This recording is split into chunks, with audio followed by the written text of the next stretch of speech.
भारत सरकार का उद्देश्य देश के किसानों की आय में बढ़ोतरी के साथ ही भारत के कृषि उत्पादन को नई ऊंचाइयों पर ले जाना है। इसके लिए सरकार द्वारा कई योजनाएं इन दिनों संचालित की जा रही हैं। इसी बीच राजधानी दिल्ली में एफपीओ कॉन्क्लेव 2025 का आयोजन हुआ, जिसमें कृषि क्षेत्र से जुड़ी चुनौतियों के साथ ही हाल ही में हासिल की गई उपलब्धियों पर भी चर्चा देखने को मिली। साथ ही इस कॉन्क्लेव में भारत के किसानों और किसान उत्पादक संगठनों के लिए एक नया टिकाऊ रोड मैप भविष्य के लिए तैयार किए जाने की बात सामने आई है। बता दें कि इस नेशनल कॉन्क्लेव में 2500 से अधिक प्रतिनिधियों की मौजूदगी देखने को मिली, जहां इसमें 1000 से ज्यादा एफपीओ प्रतिनिधि, नीति निर्माता, वित्तीय संस्थान, एग्रीटेक विशेषज्ञ और उद्योग जगत से जुड़े लोगों ने भाग लिया। कार्यक्रम का उद्देश्य किसानों के समूहों को सशक्त बनाना, उन्हें उद्यमी संस्थाओं में बदलने के साथ ही भारतीय कृषि को आत्मनिर्भर और नवाचार आधारित बनाना रहा। इन विषयों पर इस दौरान विशेष चर्चा और प्रतिक्रियाएं देखने को मिली। कार्यक्रम में केंद्रीय कृषि मंत्री शिवराज सिंह चौहान ने वीडियो कॉन्फ्रेंसिंग के जरिए भाग लिया। एफपीओ कॉन्क्लेव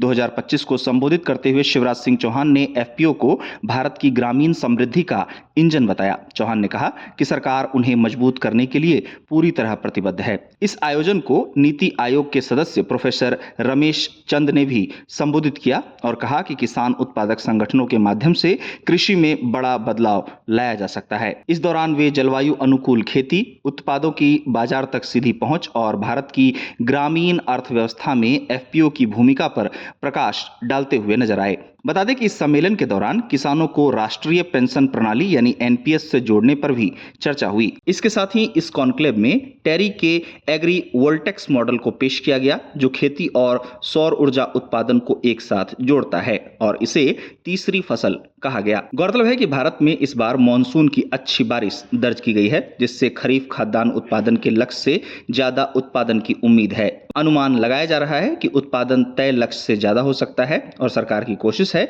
कि किसानों को किसी भी सूरत में उनकी फसल का उचित मूल्य मिले।